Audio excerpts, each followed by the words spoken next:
নমস্কার বন্ধুরা, মনা রান্নাঘরে তোমাদের স্বাগত জানাই। আজকে আমি রান্না করব আলু দিয়ে খাসির মাংসের ঝোল। এই রান্নাটা আজকে আমি যেরকম করে করব, এরকম করে রান্না করলে খেতে খুব সুন্দর হয়, খুব ভালো লাগে খেতে। দেখো তোমরা কেমন করে রান্না করি।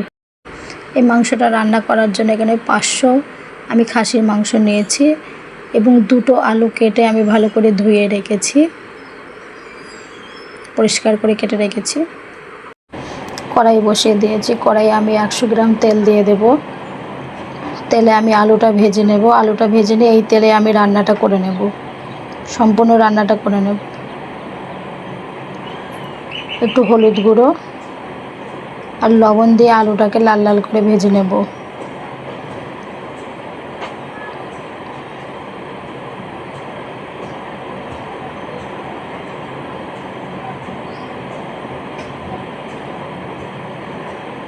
আলুটা আমি মোটা মোটা করে কেটে রেখেছি।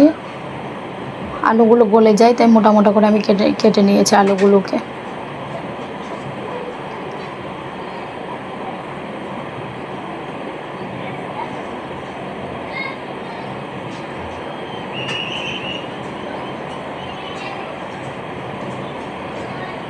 আলুগুলো আমার ভাজা হয়ে গেছে। আলুগুলো আমি একটা একটা করে তুলে নেব।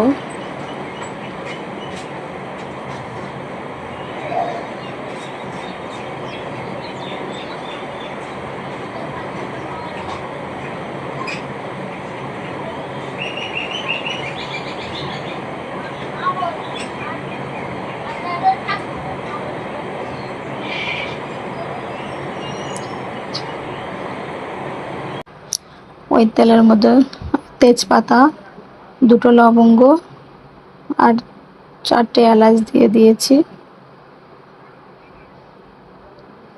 একটা বড় সাইজে পেঁয়াজ আমি কেটে নিয়েছিলাম, পেঁয়াজটাকে দিয়ে একটু হালকা ভেজে নেব।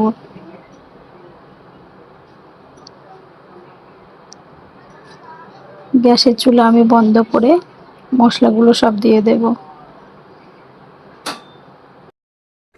মশলাগুলো দিয়ে দেব। 1 চামচ কাঁচা লঙ্কা বাটা, 1 চামচ আদা রসুন বাটা দিয়ে একটু নাড়াচাড়া করে গুঁড়ো মশলা সব দিয়ে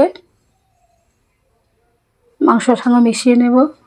1 চামচ লবণ, 1 চামচ হলুদ গুঁড়ো, 1/2 চামচ জিরে গুঁড়ো, অল্প লঙ্কা গুঁড়ো, অল্প ধনে গুঁড়ো দিয়ে মশলাটাকে ভালো করে মিশিয়ে মাংসের সাথে মিশিয়ে নেব।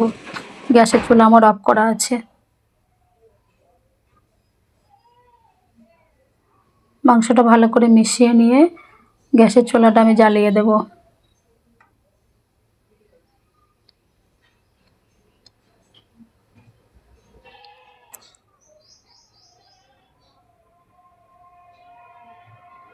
গ্যাসের চুলাটা আমি জ্বালিয়ে দিয়েছি। ভালো করে ঢেকে ঢেকে কষিয়ে নেব।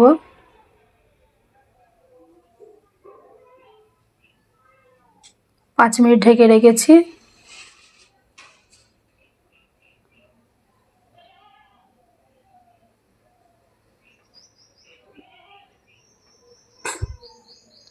একটু নাড়াচাড়া করে নিয়ে আবার ঢেকে দেব।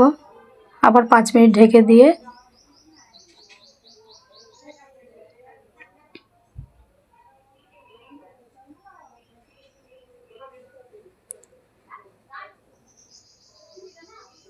এখানে আমি আলুগুলো দিয়ে দেব। আলুগুলো দিয়ে একটু ভালো করে কষিয়ে নিয়ে এখানে আমি জল অ্যাড করে দেব। আমি এখানে গরম জল দেব। গরম জল দিলে খেতে খুব ভালো হয়। আমি যতটা পরিমাণ ঝোল রাখবো ততটাই জল দেব, বেশি ঝোল রাখবো না, তাই অল্প পরিমাণে জলটা দেব। যদি বেশি ঝোল রাখতে চান জলটা একটু বেশি করে দেবেন।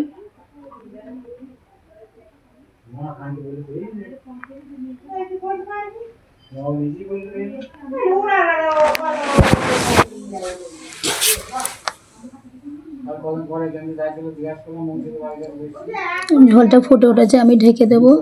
আমি 20-25 মিনিট মতো ঢেকে রেখেছিলাম। সব আমার সিদ্ধ হয়ে গেছে। এর মধ্যে আমি ভাজা গরম মশলা গুঁড়ো আর লবণ কম ছিল, লবণ দিয়ে দেব। একটু ফুটিয়ে নিয়ে গ্যাসটা বন্ধ করে দেব।